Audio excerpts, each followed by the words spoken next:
16 December 2022లో Rahul Gandhi గారు defence మీద India defence మీద కామెంట్ చేసిన దాని మీద అడ్వకేట్ వివేక్ తివారీ కంప్లైంట్ చేయడం జరిగింది. ఎవరు వల్ల?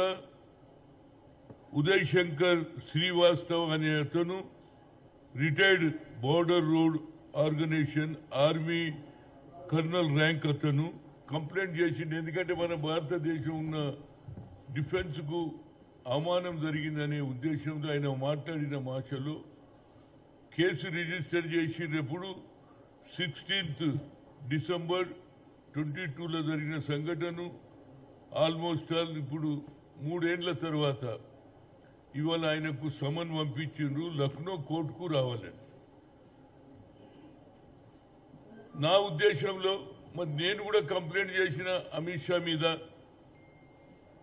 ఏమని ఫ్లోర్ ఆఫ్ ది రాజ్యసభలో అంబేద్కర్ కు రాజ్యాంగం రాసిన అతి పెద్ద నాయకుని వ్యతిరేకంగా అవమానం చేసిండు. దాని మీద కూడా నేను కంప్లైంట్ చేసిన.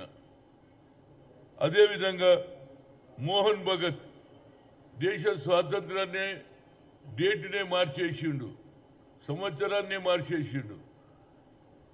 7 ఏళ్ల పిల్లని అడిగినా స్వాతంత్రం ఎప్పుడు వచ్చిందంటే 1947 15 ఆగస్ట్ అంటారా లేదా?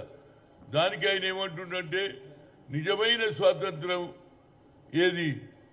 అయోధ్యలో రాముని స్థాపించిన తర్వాతనే నిజమైన స్వాతంత్రం వచ్చిందని చెప్పడం ఇంతకంటే అవమానం లేదు.